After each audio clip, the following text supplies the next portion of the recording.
Does the person you are with encourage you to read? You have to ask, what does he bring for me? Roses or books? If someone has a stake in making you better, that person will push you towards books. Books are what we all need.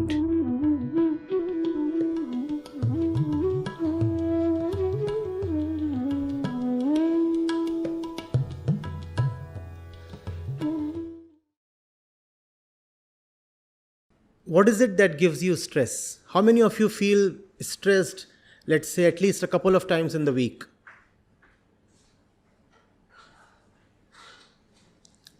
Quite a few. All right. What is it you feel stressed about?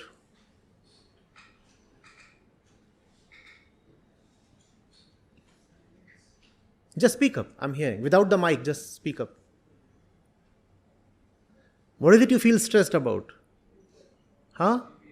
GPA and deadlines and assignments and getting jobs, placements and train travels, commuting to and fro from the campus. Okay. And performance in terms of grades. Okay. And so that's okay. इतना तो हमारा भी था. So not much has changed. Just the train part was not there. But everything else we too experienced. Right?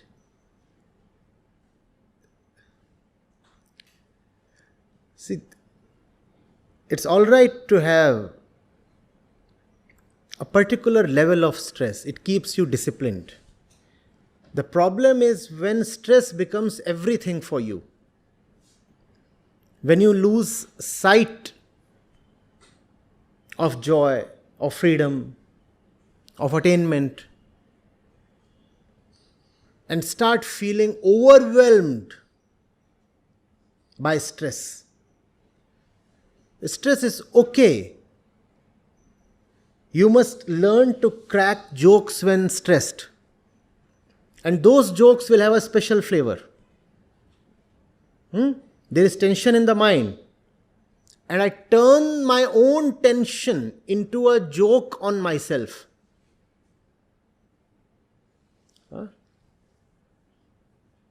So right now, there is so much tension within me.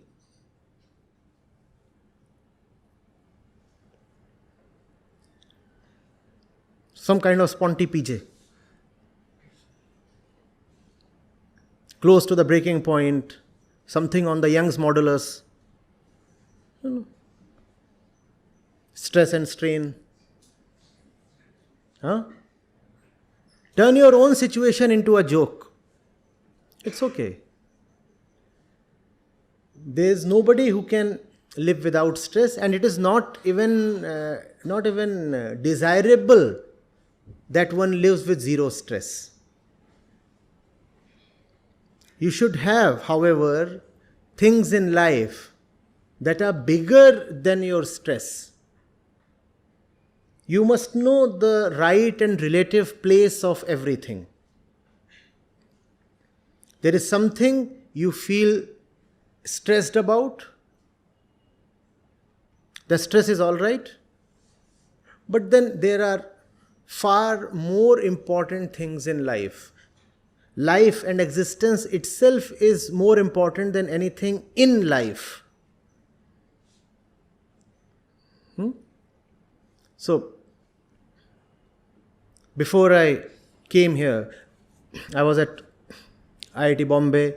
From there, I went and checked into a hotel and then came here.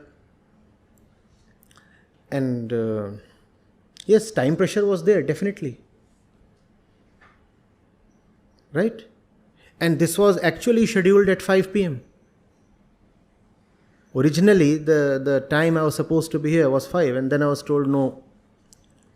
A little later, 5:30, then 5:45, and things happened. So that stress was there. You're not the only one who feels stressed coming to your institute. Even I experience that tension coming to your institute. There is something special here. It's just that you probably take the train and I was in another vehicle. And I was wondering, will I be here in time? Will the students be kept waiting for me? Bad thing. That's okay. How did I cope with the stress? My fellow passengers will tell you, I fell asleep. And then somebody woke me up. Sir, 2 more minutes, we are entering the campus. I said, okay. Who wants to live with stress? There are more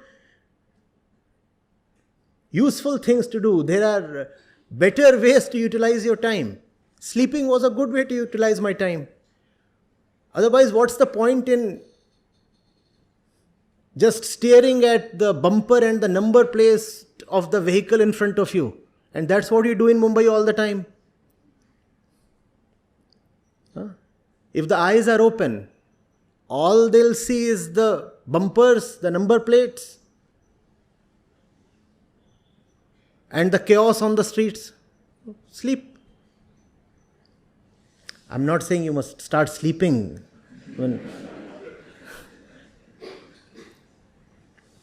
I deal in a lot of symbolism, so bear with me.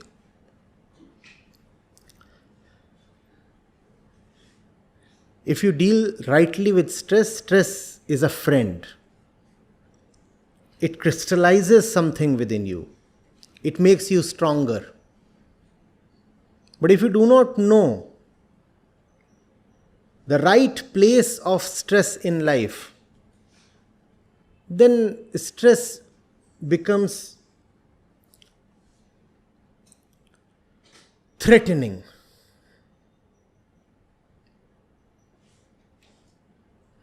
It becomes anti-life to the extent that it can lead to physical diseases. And it reduces your ability to work, to concentrate, to think, to be meditative.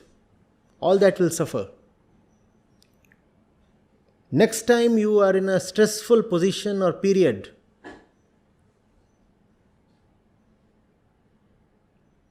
try to take it lightly. Try to turn it into a joke. Try to laugh at yourself. Try to remember all the previous instances when you were stressed out. What happened to those instances? They passed. Right? So, as the Sufis say, this too shall pass. I was stressed out for exactly the same reason last Sunday. What happened to all that stress? What happened to that episode? It passed.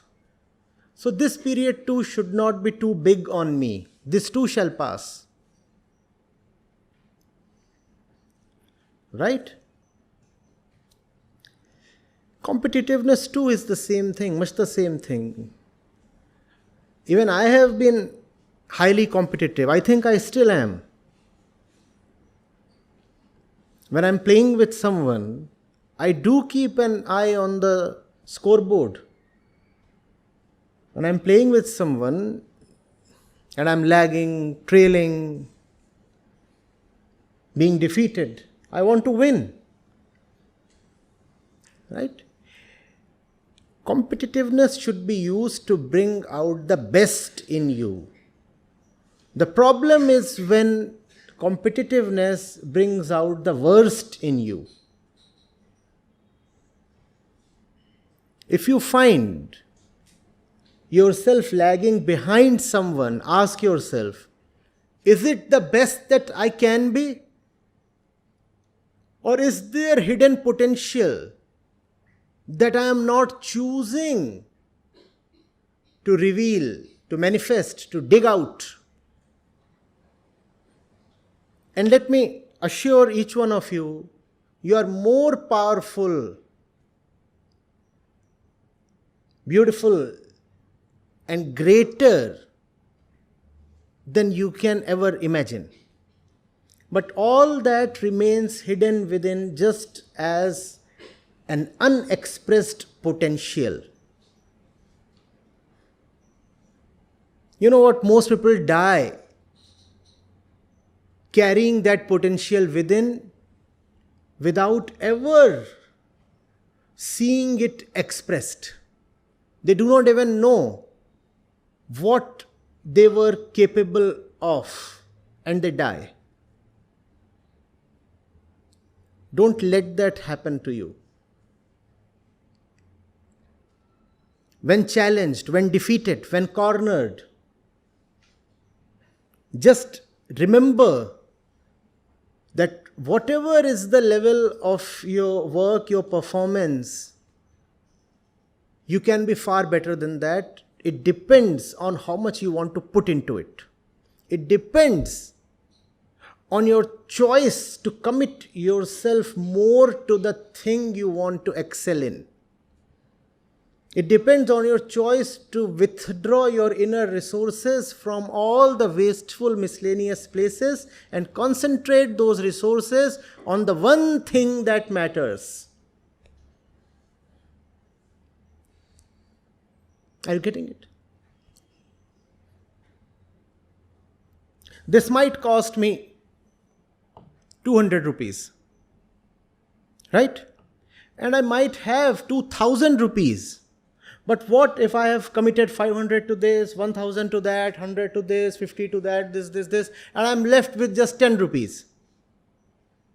And when this comes up as a challenge, as an opportunity, requiring rupees 200, what do I have to offer? Rupees? Rupees? We have inert gases here or what? No reaction. How much do I have to offer? 10 rupees. How much do I have? 2000. What have I done with the 2000 that I have? I have squandered it here and there. I have so much. I have 10 times more than what it requires to win this one. But still I am being defeated. Why am I being defeated? Am I really so poor? No, I am not poor. I am just unwise. I am making bad choices. I am putting my money where it not really is needed or useful. How do I win this challenge? Withdraw my resources from the various places. Withdraw and concentrate. Or I could just get into a wild and petty negotiation with this one. Oh, you're not worth 200. Or I could say, I want to break this into 20 pieces. You say this is 200. Out of the 20 pieces, each one would be rupees 10. And then I'll be victorious because 10 is what I have. And that's the worst that comes out of you when you are competitive. Instead of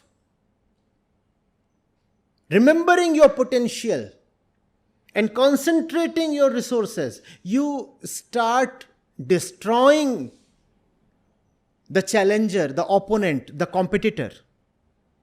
That's what most people do usually.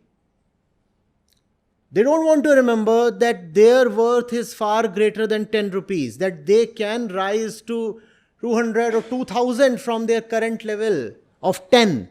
They don't want to do that because that would involve making choices, that would involve withdrawing effort and attention from useless places. They don't do that.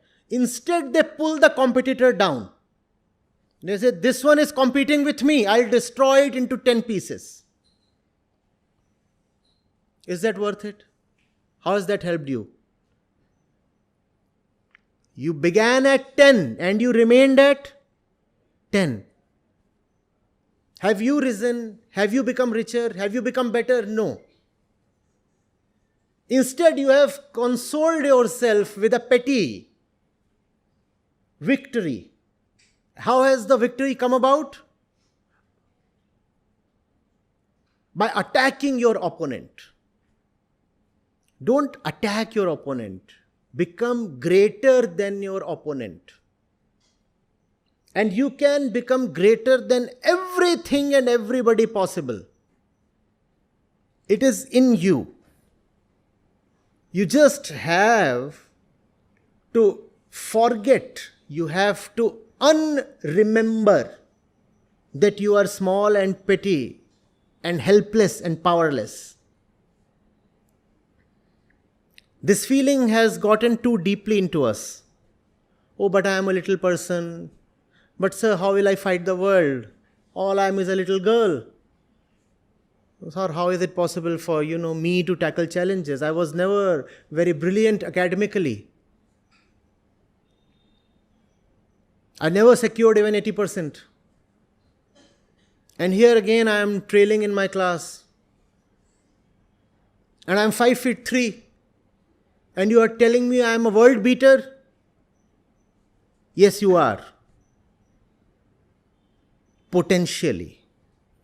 That potential in Vedanta is referred to as anantata.